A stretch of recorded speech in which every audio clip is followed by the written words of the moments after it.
Umuulan. Sign na to na malapit na talaga ang katapusan.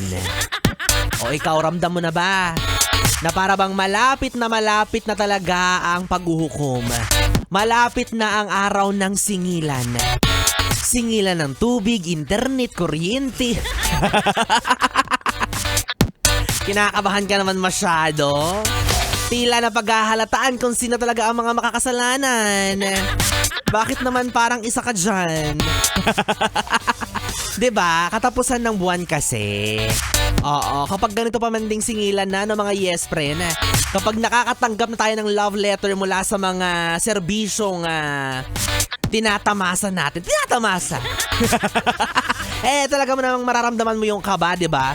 Yung kapag nagbubukas ka ng sobre, kumakabog yung dibdib mo na parang dugdug. Dugdug. Diba? Na parang ayaw mo nang buksan. Kasi alam mo na kapag binuksan mo yan, makakakita ka ng maraming numero na lagpas pa or higit pa sa sweldo mo. Diba? O kaya kapag ganyan, syempre hindi mo naman pwedeng takasan yan. O kagaya ng pagtakas mo sa responsibilidad mo sa kanya. Ala? Ikaw ha?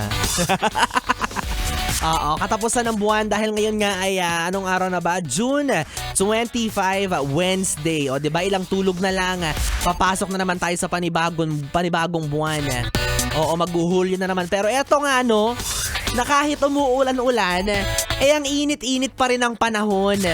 Kaya naman naiintindihan kita kung bakit kahit ganitong panahon na umuulan-ulan, hindi mo pa rin mapigilan na magbukas ng electric fan, bukas yung aircon. Diba? Kahit nga ata buksan natin yung pinto ng ref natin, walang magbabago. Walang magbabago sa tahanan ninyo sa init ng panahon na to.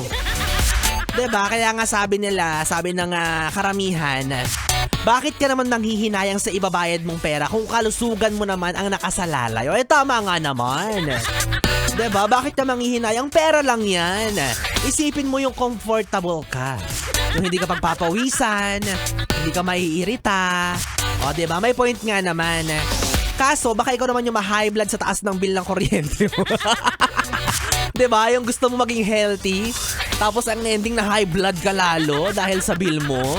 O, kasi naman Bakit naman kasi ganun yung... Ay, nako. Ayoko na lang magsalita.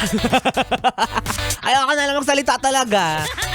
Diba? Yung mga bayarin, yung mga bilihin, tumataas ng tumataas yung presyo pero yung sweldo, hala, nag-off air.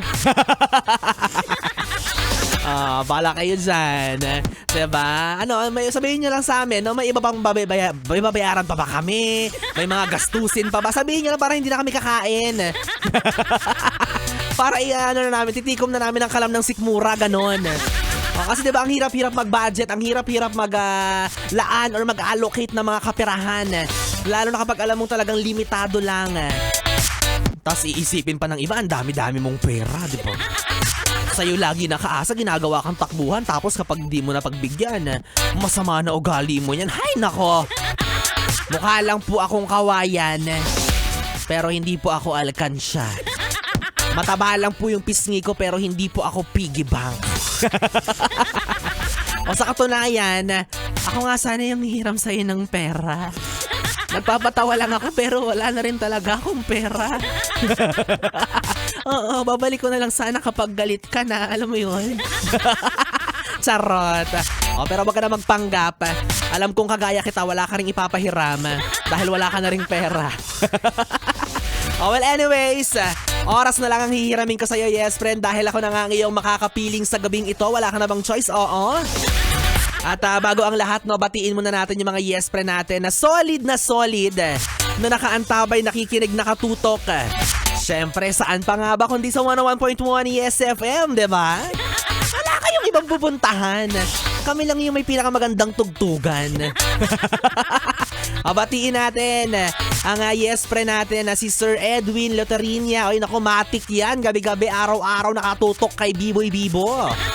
Diba? At gayon din si Ate Gay. Naguluhan ako. Ate Gay Gilyang. Nakikinig din yan. Talagang nakamonitor yan sila, diba? At syempre, eto rin ang poging-poging grab driver na kasalukuyang binabaybay ang kalsada na si Sir Chris Bernasebo Dila. Ayan, happy listening po. Mayaman po yung sakay mo, kuya. Singkit siya pero malaki ang kita. Sabi niya, sagot na daw niya yung pagkasulita mo. Tapos may pa-drive-thru pa. Hala! Ang swerte-swerte naman niyang kuyang driver na yan.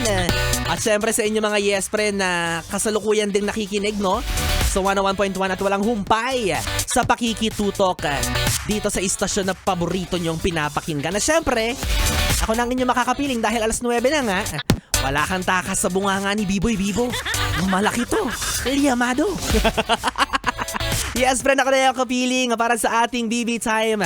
Tayo magbabanding-bandingan hanggang mamayang alas 12. Dito pa rin at dito ka lang sa 101.1. Yes, FM Solid.